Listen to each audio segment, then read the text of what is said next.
নমস্কার বন্ধুরা। ভাবুন তো, আপনি 10 বছর ধরে কন্ট্রাকচুয়ালের একটা চাকরি করছেন এবং প্রতিদিন এই আশাতেই চাকরিটা করছেন যে কোনো একদিন এই চাকরিটা একটা পার্মানেন্ট চাকরি হয়ে যাবে। কিন্তু হঠাৎ আপনি একদিন খবর পেলেন যে আপনার চাকরিটা পার্মানেন্ট নয়, স্থায়ী নয়। এই গল্পটা কিন্তু এখানেই শেষ হয়ে যাচ্ছে না। সুপ্রিম কোর্ট অফ ইন্ডিয়া একটা এমন রায় দিয়েছে, যে রায় বলতে পারেন যে লক্ষ লক্ষ যে চাকরি প্রার্থী তাদের ভবিষ্যৎ কিন্তু বদলে দিতে পারে। কেউ বলছে এই যে রায়, এই রায়টা খুব দরকার ছিল, একটা ন্যায় বিচার পাওয়ার মতো রায়। আবার কেউ বলছে এটা লক্ষ লক্ষ চাকরি প্রার্থীর ভবিষ্যতের জন্য একটা বড় ধাক্কা। কন্ট্রাকচুয়াল চাকরি সেটা কি সত্যি কখনো স্থায়ী হয়, নাকি সবটাই একটা ভ্রান্ত আশা? আজকে এই পুরো বিতর্কের মধ্যে সুপ্রিম কোর্ট অফ ইন্ডিয়ার একটা ইম্পর্টেন্ট জাজমেন্ট এবং ইম্পর্টেন্ট কেসকে ডিসকাস করব, যেই কেস ভবিষ্যতে সমস্ত চাকরি প্রার্থীর যে আশা আকাঙ্ক্ষা সেটা সম্পূর্ণ বদলে দিতে পারে। ডিটেলসে থাকবে এই ভিডিওটার মধ্যে সুপ্রিম কোর্ট অফ ইন্ডিয়া কী রায় এমন দিয়েছে এবং কি এই কেস, তাতে supreme court of India article 142কে অ্যাপ্লাই করে কি জাজমেন্ট দিল, সব কিছু ডিটেলসে থাকবে। ভিডিওটা ভালো লাগলে মাস্ট লাইক করে দেবেন, চ্যানেলটাতে নতুন হয়ে থাকলে সাবস্ক্রাইব করে নেবেন এবং মাস্ট এই ভিডিওগুলোকে শেয়ার করতে ভুলবেন না। দেখুন, নিউজ অ্যাকচুয়ালি কি আসছে। নিউজ আসছে যে কন্ট্রাকচুয়াল স্টাফ যারা ছিল তাদের ওপরে সুপ্রিম কোর্ট একটা বড় সড়ো রায় দিচ্ছে। অ্যাকচুয়ালি এই রায়টা হরিয়ানা হাইকোর্টের রায়ের ওপরেই কিন্তু সুপ্রিম কোর্ট আর্টিকেল 142 অ্যাপ্লাই করে এই জাজমেন্টটা দিল। বেসিক্যালি আপনারা জানেন যে লক্ষ লক্ষ চাকরি প্রার্থী তাদের মেন আশা কি থাকে, ভবিষ্যতের একটা ভালো চাকরি হবে, একটা পার্মানেন্ট চাকরি হবে, একটা স্থায়ী জব হবে যেটা নিয়ে সে খুশি থাকবে। কিন্তু সেই আশাতেও অনেক রকম প্রশ্নচিহ্ন তৈরি হয়, কারণ বর্তমানের যে রাজ্য সরকার সেই মতো করে রিক্রুটমেন্ট বার করে না, নোটিফিকেশান ঠিক মতো টাইমে আসে না, প্লাস এরকম অনেক সময় হয়েছে যে অনেক চাকরি প্রার্থী পরিস্থিতির শিকার হয়েছে, অ্যাটলিস্ট পার্মানেন্ট জব না পেলেও সবাই কিন্তু কন্ট্রাকচুয়াল জবে যাওয়ার চেষ্টা করে। আশা এটাই থাকে যাতে ভবিষ্যতে এই যে কন্ট্রাকচুয়াল জবটা করছে সেই জবটা পার্মানেন্ট হয়ে যাবে। এবার প্রথমে আসি এই কন্ট্রাকচুয়াল জবটা কী জিনিস। দেখুন, সরকারি দপ্তরগুলো বিভিন্ন সময় বিভিন্ন প্রয়োজনের খাতিরে তারা পার্মানেন্ট জব না নিয়োগ করে কন্ট্রাকচুয়াল জবকে নিয়োগ করে, যেটাকে অ্যাডহক জবও বলে।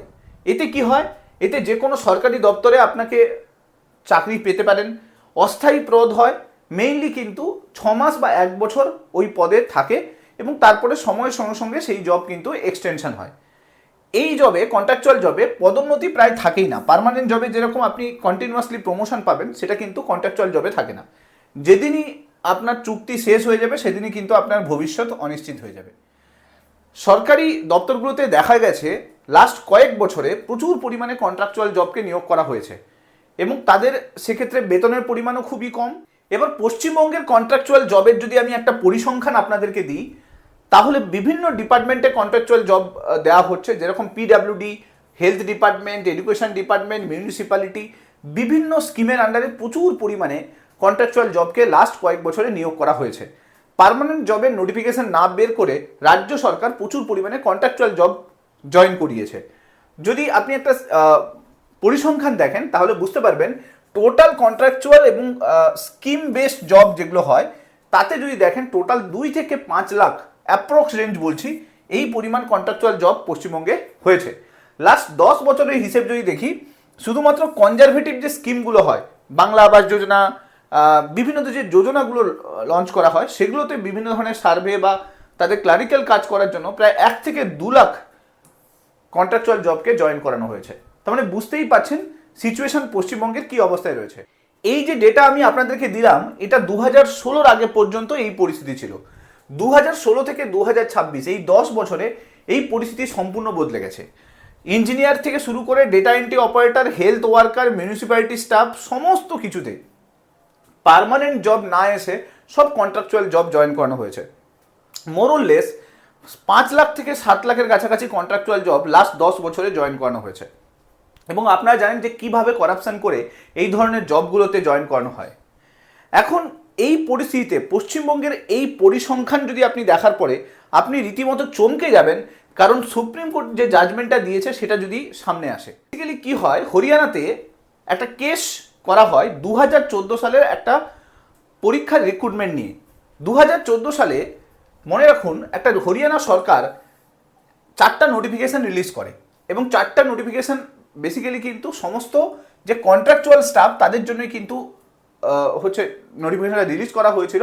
মেইনলি হরিয়ানা সরকার যেটা বলতে চাইছিল যে সমস্ত কন্ট্রাকচুয়াল স্টাফ রয়েছে তাদের সার্ভিস যাতে রেগুলারাইজ হয়ে যায় এবং তারা যাতে পার্মানেন্ট হয়ে যায়। সেই অনুযায়ী 16ই জুন 2014 সালে একটা নোটিফিকেশান রিলিজ করে, 18ই জুন 2014 সালে একটা নোটিফিকেশান রিলিজ করে, আর 7ই জুলাই 2014 সালে দুটো নোটিফিকেশান রিলিজ করে। এবার এই নোটিফিকেশান রিলিজ হওয়ার পরেই কিন্তু পুরো হরিয়ানা হাইকোর্টে পাঞ্জাব, হরিয়ানা এবং বিভিন্ন জায়গা থেকে রিট পিটিশন ফাইল হয়। হাইকোর্ট এই রিট পিটিশন দেখে এবং এই রিলেটেড একটা কেস হয়ে যায়। কেসটার নাম ছিল Madan Singh versus state of Haryana case. 2018 সালে হাইকোর্ট রায় দেয় যে এই যে নোটিফিকেশান কিন্তু কমপ্লিটলি ইনভ্যালিড, বাতিল করে দেওয়া হয়, এবং সেখানে রেফারেন্স হিসেবে দেওয়া হয় যে এই যে নোটিফিকেশানগুলো এগুলো কিন্তু উমা দেবী কেস যেটা রয়েছে সেই কেসের যে পলিসি, সেই পলিসিটাকে কিন্তু ফলো আপ করছে না, তাই এই পুরো নোটিফিকেশান কিন্তু বাতিল করে দেওয়া হলো। অর্থাৎ উমা দেবী কেসে কি বলা ছিল? উমা দেবী কেসে বলা ছিল যে কোনো কন্ট্রাকচুয়াল জবে যদি কাউকে নিয়োগ করতে হয় তাহলে কিন্তু তার একটা সঠিক প্রক্রিয়া থাকতে হবে, তার জন্য পরীক্ষা হবে, ইন্টারভিউ হবে, এবং পার্টিকুলার নির্বাচন প্রক্রিয়া বাধ্যতামূলক করতে হবে, এবং কাউকে ইচ্ছে মতো চাকরি কিন্তু দেওয়া যাবে না। আমরা পশ্চিমবঙ্গের পরিস্থিতির সঙ্গে যদি এটাকে তুলনা করি তাহলে কিন্তু আকাশ পাতাল তফাৎ দেখতে পাবো।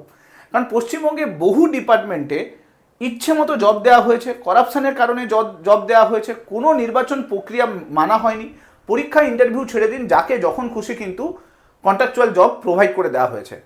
হরিয়ানা হাইকোর্ট বলে যে এই ধরনের জব কিন্তু দেওয়া যাবে না, তাই যে সমস্ত কর্মচারীরা কাজ করছিল কন্ট্রাকচুয়াল জবে তাদের সমস্ত চাকরি বাতিল করে দেওয়া হলো। মানে পশ্চিমবঙ্গের পরিস্থিতির মতনই কিন্তু হরিয়ানাতে সেম জিনিস হলো। পশ্চিমবঙ্গে আপনারা দেখেছেন এসএসসি কেসে 26,000 শিক্ষককে বাতিল করে দেওয়া হয়েছিল।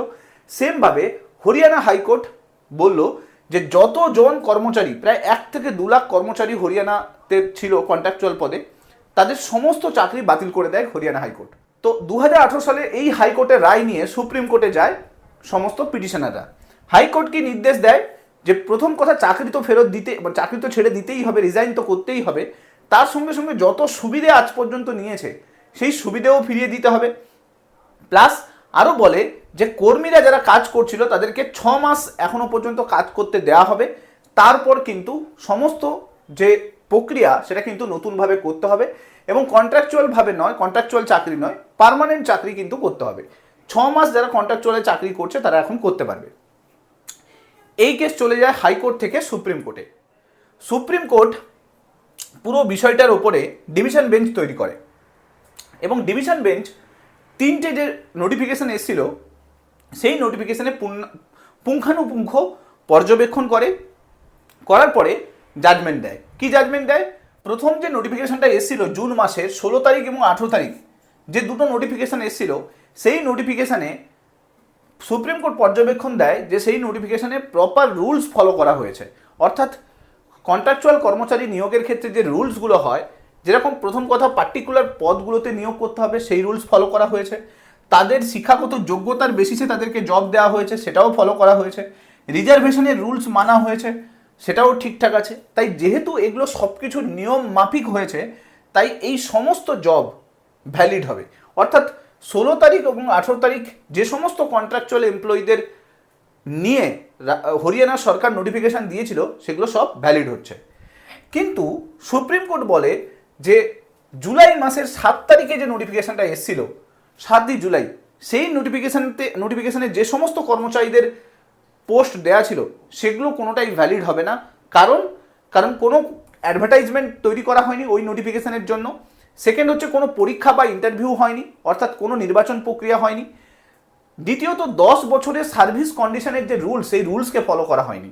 এই ব্যাপারটা আমি একটু বলে দিই আপনাদেরকে। যারা কন্ট্রাকচুয়াল এমপ্লয়ি থাকে তারা যদি অনেক দিন কোনো সরকারি চাকরিতে অনেক দিন কন্ট্রাকচুয়াল পদে চাকরি করে, সেক্ষেত্রে অ্যাকর্ডিং টু রুলস যে তাদের যদি 10 ইয়ার্সের বেশি সে চাকরি করে নেয় তাহলে সেক্ষেত্রে সে পার্মানেন্ট সার্ভিসের জন্য অ্যাপ্লাই করতে পারে। সেক্ষেত্রে রাজ্য সরকার এবং তার সঙ্গে সঙ্গে অনেক সময় কোর্টেরও ডিসিশন চলে আসে। তো এইখানেও কিন্তু 10 ইয়ার্সের কন্ডিশন কিন্তু ফলো করা হয়নি। অর্থাৎ কোনো একজন কন্ট্রাকচুয়াল এমপ্লয়িকে পার্মানেন্ট সার্ভিস করার জন্য যে 10 বছরের একটা তার সার্ভিস এক্সপিরিয়েন্স দরকার, সেই রুলসটাও ফলো করা হয়নি। এবং উমাদেবী কেস, যে কেসে বলা হয়েছিল যে কোনো একজন কন্ট্রাকচুয়াল এমপ্লয়িকে চাকরি দেওয়ার ক্ষেত্রে যে রুলস ফলো করতে হবে, সেই রুলসগুলো নির্বাচন প্রক্রিয়া, পরীক্ষা, ইন্টারভিউ, সেই রুলসগুলো কিন্তু কোনোটাই ফলো করা হয়নি। তাই সুপ্রিম কোর্ট 7ই জুলাইয়ে যে নোটিফিকেশন সেটাকে কমপ্লিটলি কিন্তু ইনভ্যালিড বলে এবং যারা চাকরি করেছিল তাদের চাকরি কিন্তু অটোমেটিক্যালি চলে যায়। কর্মীদের সুরক্ষার জন্য সুপ্রিম কোর্ট আর্টিকেল 142 অ্যাপ্লাই করে এবং আর্টিকেল 142-র মাধ্যমে সুপ্রিম কোর্ট বলে দেয় যে সমস্ত কর্মচারীদের চাকরি চলে যাচ্ছে তাদেরকে ইমিডিয়েটলি চাকরি থেকে সরানো যাবে না। অর্থাৎ তাদেরকে যদি পসিবল হয় সব থেকে লো স্কেলে রাখতে হবে, কিন্তু তাদের চাকরি নিয়ে নেওয়া যাবে না। যেটা হাইকোর্ট বলেছিল তাদের চাকরির সমস্ত কিছু চলে যাচ্ছে, সেটা নেওয়া যাবে না। উল্টে তাদের কিন্তু সব থেকে লো স্কেলে রাখতে হবে। যে পোস্টে আছে, গ্রুপ সি, গ্রুপ ডি, যে পোস্টেই থাকুক না কেন, তাদেরকে সব থেকে লো স্কেলে রাখতে হবে এবং তাদেরকে কোনো সিনিয়রিটির বেসিসে কিন্তু কোনো প্রমোশন দেওয়া যাবে না। অর্থাৎ তারা যেরকম আছে তার থেকে লো স্কেলে কিন্তু তাদেরকে রাখতে হবে।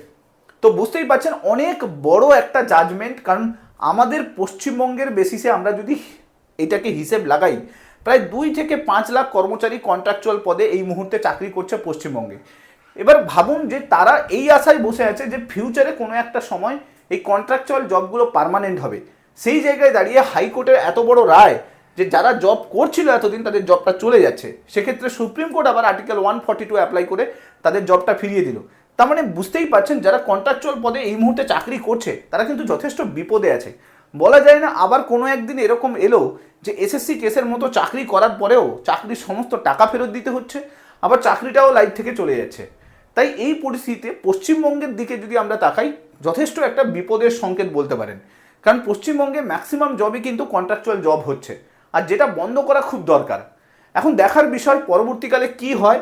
নতুন সরকার বা নতুনভাবে রাজ্য সরকার যখন গঠন হবে, তারপরে লক্ষ লক্ষ ভবিষ্যতের যে চাকরি প্রার্থী তাদের জন্য সরকার কী ডিসিশন নেয়, যা কিছু নতুন আপডেট আসবে আমি চেষ্টা করব ভিডিওর মাধ্যমে আপনার সামনে নিয়ে আসার। ভিডিওগুলো ভালো লাগলে মাস্ট লাইক করে দেবেন, চ্যানেলটাতে নতুন হয়ে থাকলে সাবস্ক্রাইব করে নেবেন এবং মাস্ট এই ভিডিওগুলোকে শেয়ার করতে ভুলবেন না। Thank you so much. Next ভিডিওতে আপনার সঙ্গে আবার দেখা হচ্ছে। Till then, bye by.